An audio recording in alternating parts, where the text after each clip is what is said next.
Yeah, very young. But to be honest, at the time, I didn't really, I wouldn't say know how good it was or knew sort of the concept of who he was and what it was. But then looking back, he's obviously scored the first Premier League goal, icon, and an absolute massive handful to play against. So obviously being in the city of Sheffield, he holds his own little legendary status. So looking back, I think the privilege was massive.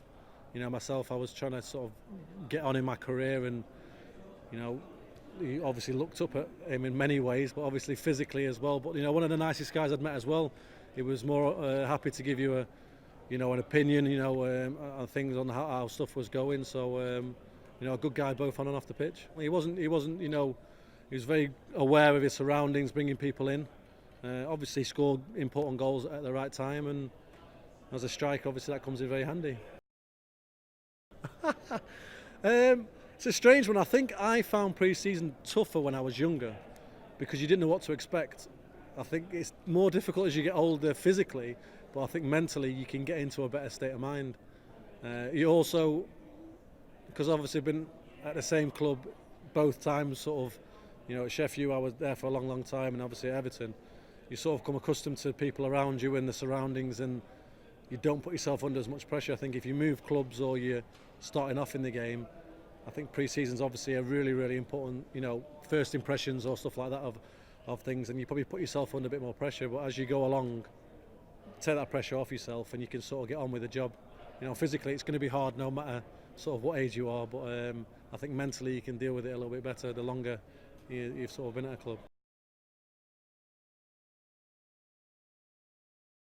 I think so. I've always been quite chatty, but I think when you play more and you become more experienced and you sort of have the career you've got,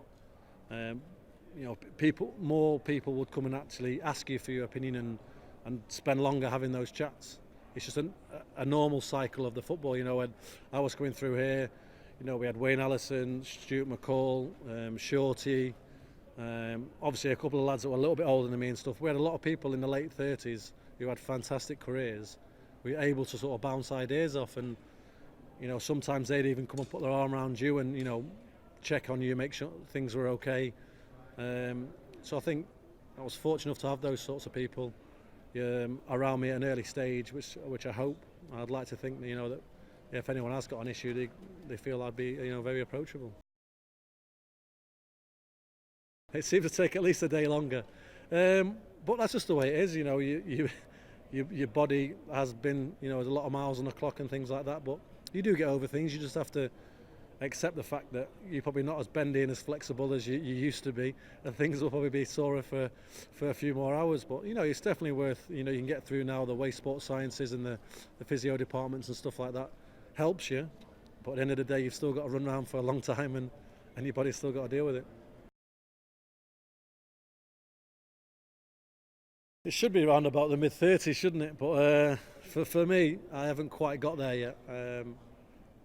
For whatever reason, maybe it's the people I've played alongside, and even at Everton, I had Tim Howard, Sylvan Distan, the people like this that continued into the mid to late 30s, and you sort of look across the room and you think maybe that's what I'll do. I'll decide as and when I get there, and sort of time just goes on. I don't feel it was too long ago I was 31, 32, and then before you know it you're 35 and everyone's asking you what you're doing next. And for me, there wasn't a question mark of I'd like to do this. It was a case of I'm going to keep going until someone either taps me on the shoulder and possibly tells me no, or the legs give in. But at the moment I do feel that the legs can still carry me around the pitch, and no one's given me that little tap yet.